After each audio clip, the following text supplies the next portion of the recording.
Seguimos adelante en Ter Buen Día, recibiendo con el gran gusto de siempre al señor senador del MPP, Ernesto Agassi. ¿Qué tal, Ernesto? ¿Cómo le va? Buen día. Bien, buenos días. Es un gusto estar contigo. Bueno, igualmente para nosotros. Cuando asoma hoy a la jornada, seguramente va tomando nota de algunos titulares de prensa, de las audiciones radiales, también de los informativos en la televisión, y otra vez esa luz amarilla importante con respecto a la inflación. ¿Qué primera lectura hace de esta inflación del 8,9%, bordeando el 9%? Que es muy negativa, es muy peligrosa.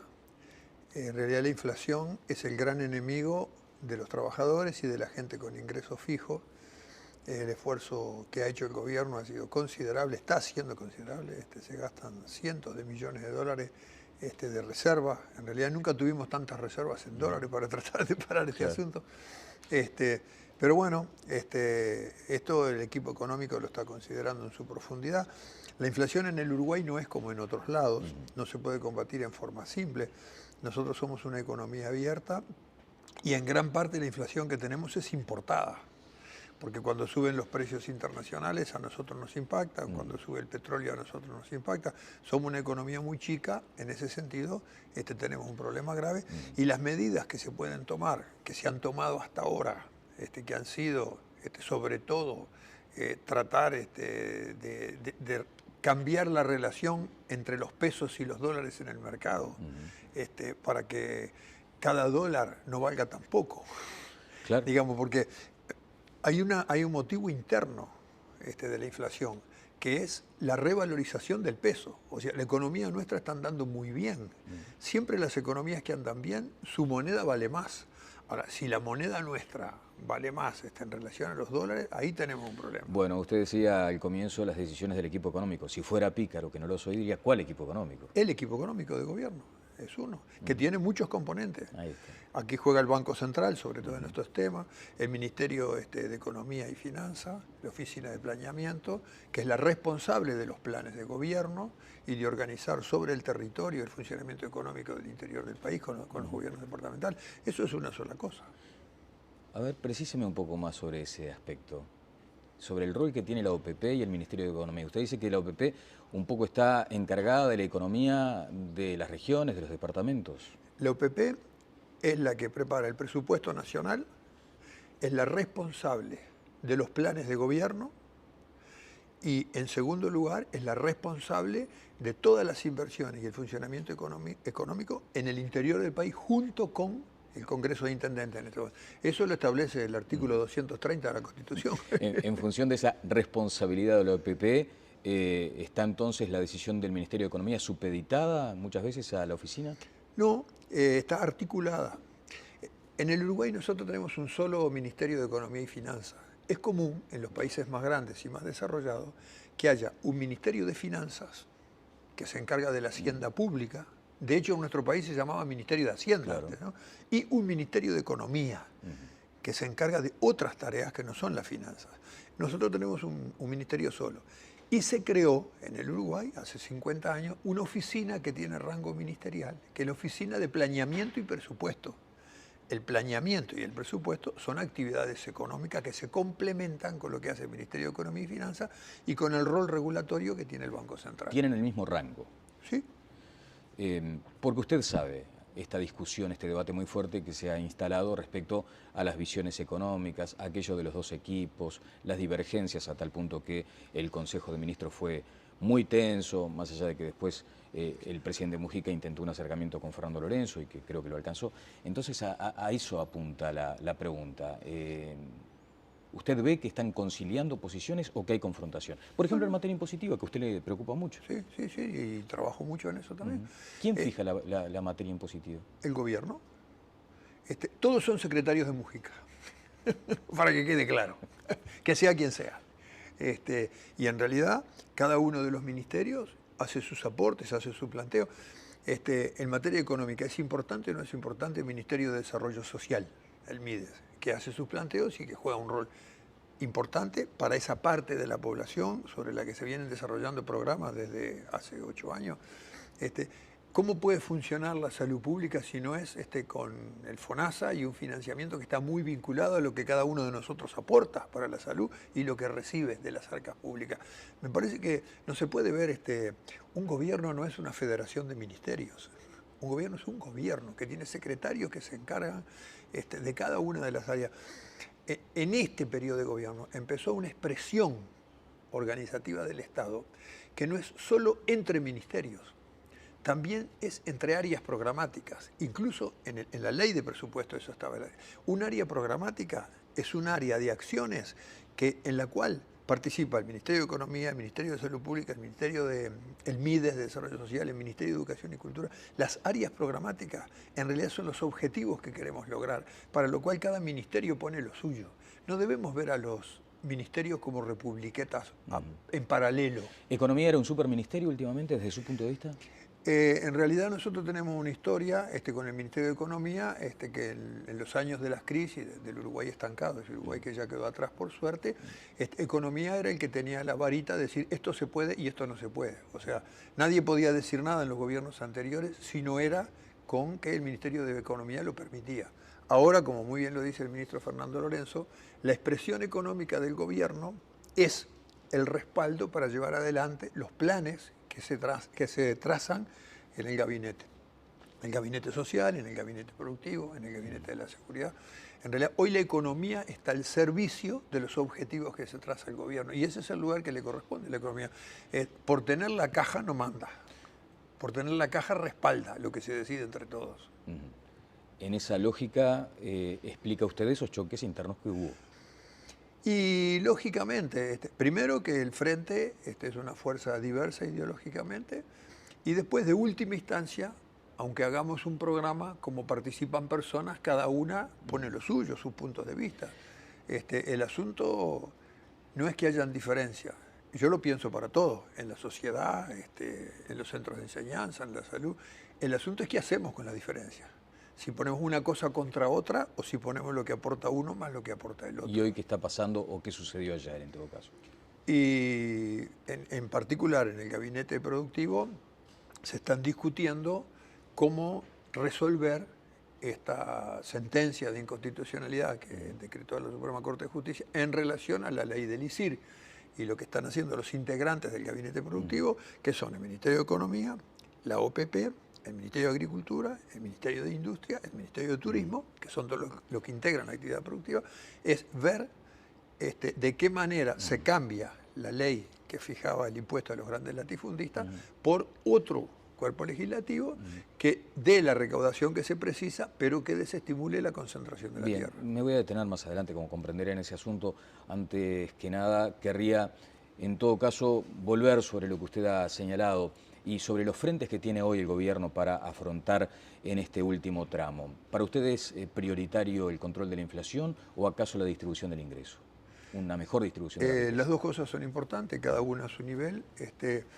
Producir una sociedad más justa, más equilibrada, una sociedad de bienestar, es un objetivo a largo plazo del gobierno, lo viene cumpliendo con mucha eficiencia desde que asumió el Frente Amplio, y eso va a seguir por mucho tiempo, porque lograr una sociedad más igualitaria es una gran tarea que no se agota en 5, ni en 10, ni en 15 años. Ahora, para eso hay que saltar muchos puentes. El puente de la inserción internacional, el puente de la transformación del aparato, de la transformación estructural del aparato productivo nacional, el puente de los avatares que nos ofrece la situación internacional, la cantidad de inversiones que están viniendo. Mire que el gobierno de Estados Unidos, después de la discusión entre republicanos y demócratas, está emitiendo por mes 40.000 millones de dólares. Eso tiene consecuencias en todo el mundo, también para los americanos, porque les quita competitividad. Y a los países chicos que andamos también nos afecta. ¿Qué le responde a un empresario que eventualmente pueda llegar a decirle, Ernesto, mire usted que con estos anuncios de toqueteo de la matriz impositiva para las inversiones, de estar revisando ese sistema, se están modificando las reglas de juego y hasta de pronto puede llegar a ir contra el discurso que pronunció el propio presidente en el CONRAD ante los empresarios? No se está modificando nada las reglas de juego, se están ajustando a la realidad. ¿Cuál regla de juego? Los impuestos que pagan los que tienen beneficios extraordinarios en el Uruguay son muy modestos. Si usted hace una comparación internacional, la renta marginal máxima en el Uruguay paga 25%. En Estados Unidos, después del acuerdo de demócrata y republicano, paga 39,6%. O sea, en realidad no se pueden quejar. Por algo los inversionistas vienen acá. Ahora, que nosotros estemos dando respuesta a las situaciones internacionales también le conviene a los inversores, porque eso da una estabilidad y una credibilidad en la economía que permite que sus inversiones le den los beneficios que ellos esperan. El intendente Zimmer decía el otro día algo parecido a que le daba un poco de vergüenza ajena ver los nombres que estaban detrás de este reclamo ante la Corte. ¿Tiene la misma sensación? Y yo la sensación que tuve cuando vi la lista, en realidad, es que no son, digamos, los sectores económicos más dinámicos de la economía. No son los sectores que uno ve atrás de los emprendimientos importantes en el país, los grandes emprendimientos comerciales, los emprendimientos de la transformación de la matriz productiva, del sector automotriz, de la biotecnología. Ahí están los viejos apellidos de las familias dueñas de la tierra en el lugar. En realidad, cuando vi la lista dije, pucha, esto parece que hace 50 años que se hizo esta lista, porque son los mismos apellidos de siempre. En realidad fueron los grandes propietarios de tierra que hoy no ocupan el lugar en la economía nacional que ocupaban antes y que están reclamando por pagar menos impuestos, lo que siempre reclamaron. Claro. Ahora, el caso paradigmático, el que determinó que se disparara esta decisión de la Corte Suprema, es de una persona que incorporó tecnología, que tiene más de 80 años, que está en el departamento allá de Artigas, ¿no? El límite creo con el departamento de Salto, que laburó toda la vida en la tierra y sin embargo se encuentra afrontando esta situación, bueno, que ahora le resulta favorable. ¿No considera que también allí hay que separar la paja del trigo? Sí, sí, me parece que hay que ser claro en esto. Esa persona paga hoy, no conozco su establecimiento, pero por el apellido y la zona, tiene un beneficio de $120 por hectárea. Está pagando $4 de contribución inmobiliaria hoy. Y poco le va a hacer si lo que tiene por arriba de 2.000 hectáreas, porque no paga por toda su superficie, sino lo que tiene por arriba de 2.000 hectáreas, que creo que es bastante poco, va a pagar además $8 por hectárea. En realidad, él se debería sentir como otros grandes propietarios con los que yo he hablado, contento de que parte de los buenos resultados económicos que él tiene los va a compartir para hacer un Uruguay mejor, porque un Uruguay mejor y más equilibrado hace a la felicidad de sus hijos. Ernesto, a quienes estuvieron trabajando este asunto, les habían señalado la eventualidad de que fuera declarado inconstitucional como finalmente aconteció. ¿Por qué siguieron avanzando? En realidad, en la Suprema Corte de Justicia hubieron dos versiones sobre esto. Hay una versión de una parte de la cúpula judicial, digamos, que considera que es inconstitucional, y hay una versión que considera que es constitucional. El señor fiscal de Corte, que hace el análisis previo, lo elevó a la Suprema Corte con un informe diciendo una recomendación de que se considere constitucional. El doctor Pérez Manrique lo considera constitucional. Es muy buena la sentencia, es media larga de digerir, ¿no? Porque da las razones de las dos campanas, incluso los propios ministros, que tienen una larga trayectoria, en su informe dicen, si el gobierno quisiera aplicar un impuesto, tendría dos caminos, tendría que hacer esto y esto y esto. O sea que, en realidad, ponerle un aporte para la sociedad a los grandes tenedores de tierra es algo que el gobierno lo puede hacer bien. Bueno, la Corte Suprema les dio pautas, que son las que están transitando ahora. Eso es lo que está transitando el gabinete. Usted dijo algo así como, no recuerdo exactamente, pero mencionó, ¿cómo puede ser que 4 personas estén trancando o trabando la acción de 2 poderes del Estado? Pero está en la Constitución que esa gente tiene que estar integrando la Corte Suprema. Sí, sí.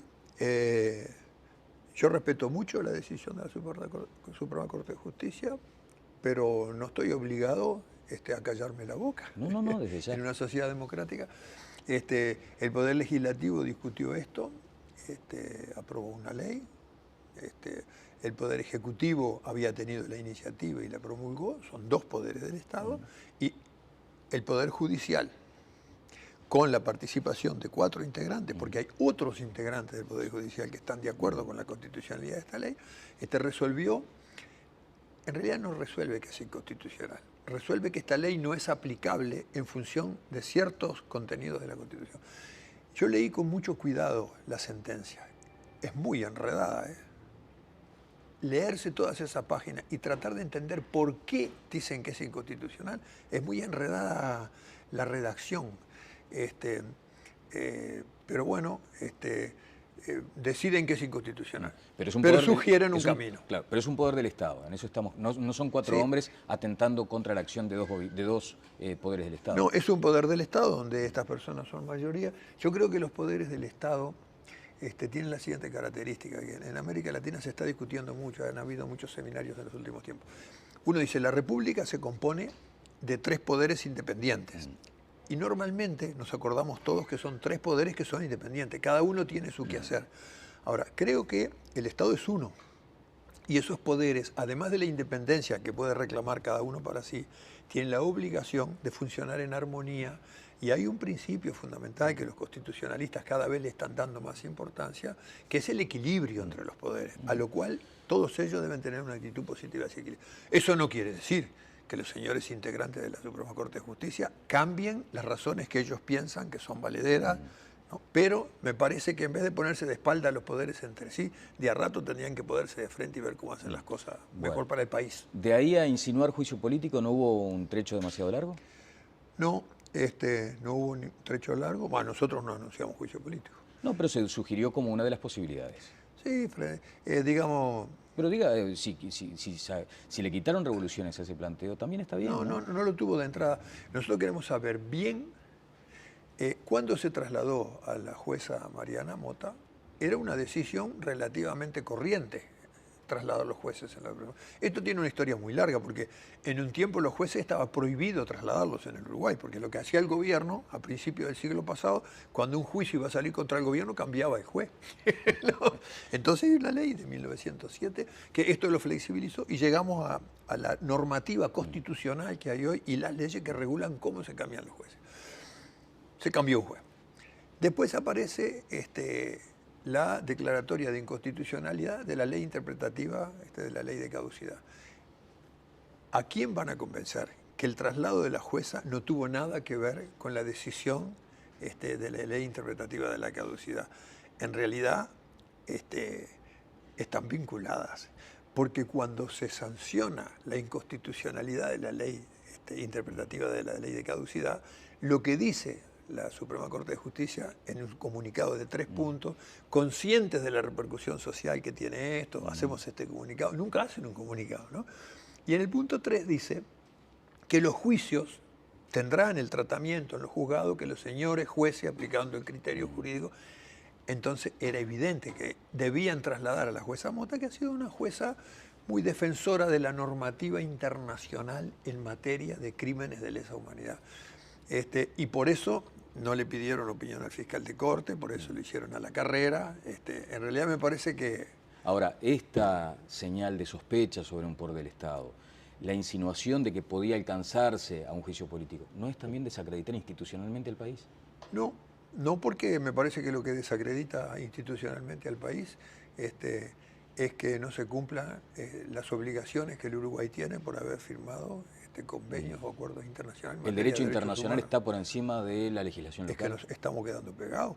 Las noticias que están circulando a nivel de Naciones Unidas, de los organismos internacionales, es muy grave lo que se decidió. Sí, lo decía Conde acá el otro día. Lo que se decidió significaría, hoy en día, permítame poner un ejemplo, Carlos. Si hoy aparece en el Uruguay un criminal nazi que fue el responsable de haber instalado cámaras de gas en un lugar donde murieron mucha gente. En realidad, con este criterio de la Suprema Corte de Justicia, diría que no se le puede juzgar, porque en el momento que él instaló la cámara de gas, los crímenes de lesa humanidad todavía no se habían resuelto.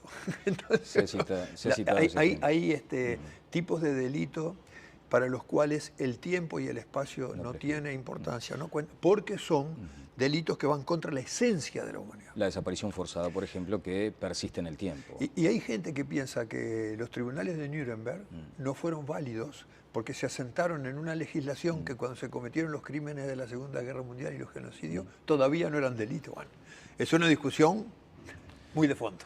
Cristina Fernández de Kirchner, la presidenta argentina, cuestionó la decisión de la Corte Suprema de Justicia. ¿No es injerencia en asuntos internos de un país? Es opinión. Si tiene alguna acción sería injerencia. Me parece que todos miramos las cosas que pasan en todos lados. Yo también miro las cosas que pasan en Argentina, que pasan en Brasil. Pero que una presidenta critica decisiones de un poder del Estado uruguayo. Yo no lo haría, pero bueno, la respeto. Bueno, reformar la Constitución. ¿Sigue pensando en que es una vía, por ejemplo, para esta cuestión que hablábamos antes del ISIR? Mire, los impuestos sobre la tierra fueron una negociación entre blancos y colorados.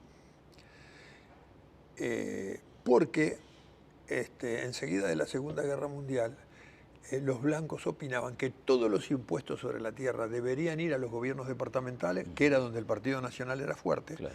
Y el Partido Colorado quería mantener parte de los impuestos de la tierra para las políticas nacionales. Esto se discutió en una comisión, la Comisión de los 15, que funcionó para la reforma constitucional del 52. Se siguió discutiendo, se siguió discutiendo. Al final, Jiménez de Arecha, que es el gran constitucionalista, dice que se negoció.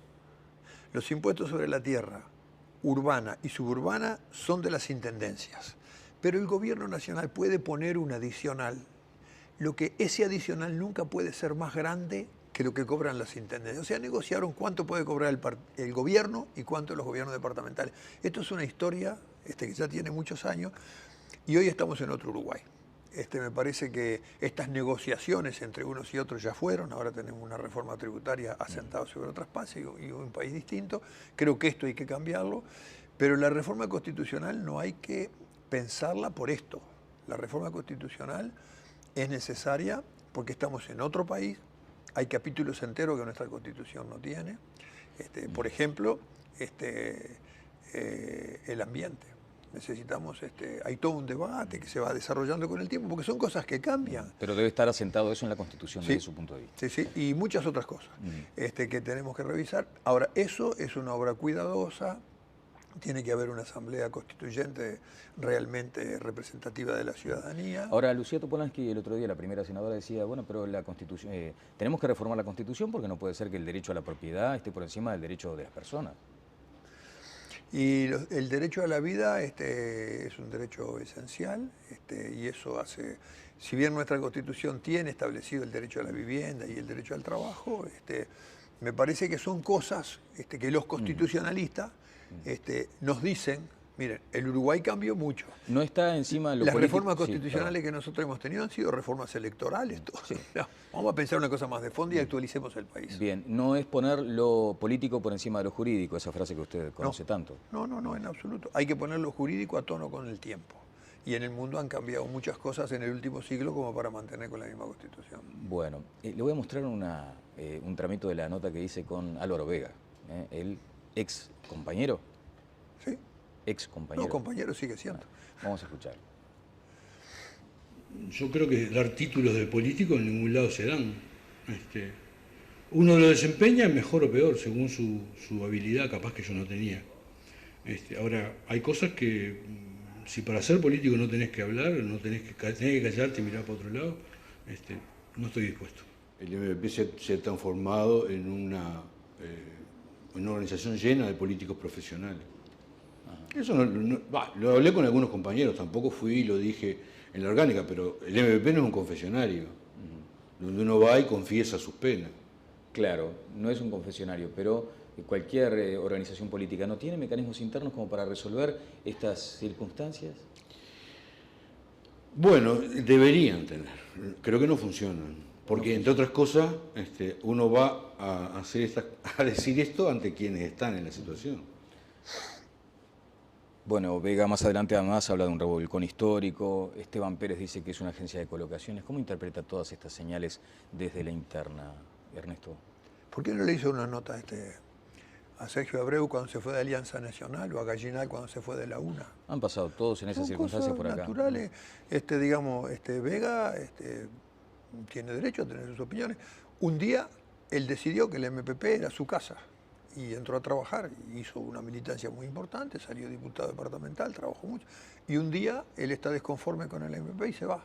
Tiene todo el derecho, el mismo derecho que tuvo a entrar, tiene para salir. Se va adjetivando. Y bueno, eso depende de él. En realidad nosotros estamos tratando de construir el mejor MPP que podemos. Quizá no acertamos en todas las cosas, pero El asunto es si lo construimos entre todos o si formamos medio como un sindicato para quejarnos del MPP siendo del MPP. Eso lo decide él. Es una decisión personal de él, de que no se siente cómodo. Por suerte hay miles de compañeros que estamos trabajando para construirlo. ¿El enamoramiento del poder le llegó al MPP? Como digo, usted ha sido, porque lo conozco desde hace bastante tiempo, muy autocrítico muchas veces, ¿no? O sea, esa cuestión de estar en el poder, ¿no les hace desatender mecanismos internos, la gente? Primero, en el poder no estamos. ¿No? Tenemos una representación en la banca, pero el poder está en otro lado. Nosotros no tenemos grandes empresas, no tenemos bancos, no determinamos en las cosas que son el reparto de la torta real en este país. Estamos instalados en el sistema político, donde podemos adoptar decisiones políticamente. Yo creo que no. Me parece que nosotros seguimos siendo los mismos. Tenemos una responsabilidad muy grande. Me parece que seguimos respondiendo a nuestros orígenes, cada uno de nosotros, y lo hacemos con coherencia. Lo que pasa es que seguro, a pesar de representar los intereses de los trabajadores, de la mayoría del pueblo, de estar siempre pensando en los sectores excluidos de la sociedad, nos tenemos que poner a discutir leyes de fideicomiso. Bueno, es una responsabilidad que antes no la habíamos tenido nunca, y estamos muy contentos de hacerlo. Bueno, una final, pero a cuenta de desarrollarla porque sé que le interesa mucho el asunto. ¿Está de acuerdo con asociarse con un frigorífico, por ejemplo? ¿Que el Estado se asocie a un frigorífico? El de Durazno, específicamente. A mí me parece que el Estado tiene que elegir muy cuidadosamente las actividades económicas en las que participa, porque cuando el Estado decide participar en una empresa, somos todos los que participamos, porque si pierde, perdemos todos, y si gana, ganamos todos. Entonces, y me parece que las actividades económicas productivas es mejor que se razonen, que se enfoquen con una lógica empresarial. El Estado me parece que el rol que tiene es otro. El Estado tiene que regular, tiene que crear las normas, y puede participar como motor de arranque, pero no como actor económico, porque el Estado no es para eso. Ya lo ha demostrado en muchas actividades económicas. ¿esto vale para el frigorífico y para Aratirí, Agassi, por ejemplo? En realidad en Aratirí puede funcionar como motor de arranque con estas iniciativas que están teniendo algunos privados, de que el hierro que se saque, en vez de exportarlo como roca enriquecida, empecemos a desarrollar una industria siderúrgica. Si el Estado puede dar una mano en eso, como lo está dando con la producción de biocombustibles, bueno, entonces me parece bien que lo haga, pero no que se convierta en un empresario del hierro, porque me parece que eso mejor que lo hagan los empresarios. ¿Para el modelo futuro de Pluna, por ejemplo? Ayuda, pero que lo hagan los trabajadores.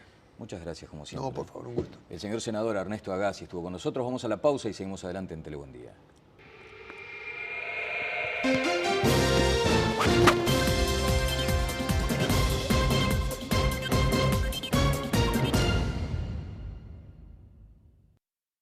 Un Ministerio de Finanzas que se encarga de la hacienda pública. De hecho, en nuestro país se llamaba Ministerio de Hacienda, claro, antes, ¿no? Y un Ministerio de Economía, que se encarga de otras tareas que no son las finanzas. Nosotros tenemos un ministerio solo. Y se creó en el Uruguay, hace 50 años, una oficina que tiene rango ministerial, que es la Oficina de Planeamiento y Presupuesto. El planeamiento y el presupuesto son actividades económicas que se complementan con lo que hace el Ministerio de Economía y Finanzas y con el rol regulatorio que tiene el Banco Central. ¿Tienen el mismo rango? Sí. Porque usted sabe esta discusión, este debate muy fuerte que se ha instalado respecto a las visiones económicas, aquello de los dos equipos, las divergencias a tal punto que el Consejo de Ministros fue muy tenso, más allá de que después el presidente Mujica intentó un acercamiento con Fernando Lorenzo y que creo que lo alcanzó. Entonces a eso apunta la pregunta. ¿Usted ve que están conciliando posiciones o que hay confrontación? Por ejemplo, en materia impositiva, que a usted le preocupa mucho. Sí, y trabajo mucho en eso también. ¿Quién y en gran parte la inflación que tenemos es importada, porque cuando suben los precios internacionales a nosotros nos impacta, cuando sube el petróleo a nosotros nos impacta. Somos una economía muy chica, en ese sentido tenemos un problema grave, y las medidas que se pueden tomar, que se han tomado hasta ahora, que han sido sobre todo tratar de cambiar la relación entre los pesos y los dólares en el mercado, para que cada dólar no valga tan poco. Claro. Digamos, porque hay un motivo interno de la inflación, que es la revalorización del peso. O sea, la economía nuestra está andando muy bien. Siempre las economías que andan bien, su moneda vale más. Ahora, si la moneda nuestra vale más en relación a los dólares, ahí tenemos un problema. Bueno, usted decía al comienzo las decisiones del equipo económico. Si fuera pícaro, que no lo soy, diría, ¿cuál equipo económico? El equipo económico de gobierno es uno, que tiene muchos componentes. Ahí está. Aquí juega el Banco Central, sobre todo en estos temas, el Ministerio... La materia impositiva. El gobierno. Todos son secretarios de Mujica, para que quede claro, que sea quien sea. Y en realidad, cada uno de los ministerios hace sus aportes, hace su planteo. En materia económica, ¿es importante o no es importante el Ministerio de Desarrollo Social, el MIDES, que hace sus planteos y que juega un rol importante para esa parte de la población sobre la que se vienen desarrollando programas desde hace 8 años? ¿Cómo puede funcionar la salud pública si no es con el FONASA y un financiamiento que está muy vinculado a lo que cada uno de nosotros aporta para la salud y lo que recibe de las arcas públicas? Me parece que no se puede ver, un gobierno no es una federación de ministerios. Un gobierno es un gobierno que tiene secretarios que se encargan de cada una de las áreas. En este periodo de gobierno empezó una expresión organizativa del Estado que no es solo entre ministerios, también es entre áreas programáticas, incluso de Economía y Finanzas, la Oficina de Planeamiento, que es la responsable de los planes de gobierno y de organizar sobre el territorio el funcionamiento económico del interior del país con los gobiernos departamentales. Eso es una sola cosa. A ver, precíseme un poco más sobre ese aspecto, sobre el rol que tiene la OPP y el Ministerio de Economía. Usted dice que la OPP un poco está encargada de la economía de las regiones, de los departamentos. La OPP es la que prepara el presupuesto nacional, es la responsable de los planes de gobierno y, en segundo lugar, es la responsable de todas las inversiones y el funcionamiento económico en el interior del país junto con el Congreso de Intendentes en este momento. Eso lo establece el artículo 230 de la Constitución. En función de esa responsabilidad de la OPP, ¿está entonces la decisión del Ministerio de Economía supeditada muchas veces a la oficina? No, está articulada. En el Uruguay nosotros tenemos un solo Ministerio de Economía y Finanzas. Es común en los países más grandes y más desarrollados que haya un... Seguimos adelante en Buen Día, recibiendo con el gran gusto de siempre al señor senador del MPP, Ernesto Agassi. ¿Qué tal, Ernesto? ¿Cómo le va? Buen día. Bien, buenos días. Es un gusto estar contigo. Bueno, igualmente para nosotros. Cuando asoma hoy a la jornada, seguramente va tomando nota de algunos titulares de prensa, de las audiciones radiales, también de los informativos en la televisión, y otra vez esa luz amarilla importante con respecto a la inflación. ¿Qué primera lectura hace de esta inflación del 8,9%, bordeando el 9%? Que es muy negativa, es muy peligrosa. En realidad la inflación es el gran enemigo de los trabajadores y de la gente con ingresos fijos. El esfuerzo que ha hecho el gobierno ha sido considerable, está siendo considerable. Se gastan cientos de millones de dólares de reservas. En realidad nunca tuvimos tantas reservas en dólares para tratar de parar este asunto. Pero bueno, esto el equipo económico lo está considerando en su profundidad. La inflación en el Uruguay no es como en otros lados, no se puede combatir en forma simple. Nosotros somos una economía abierta.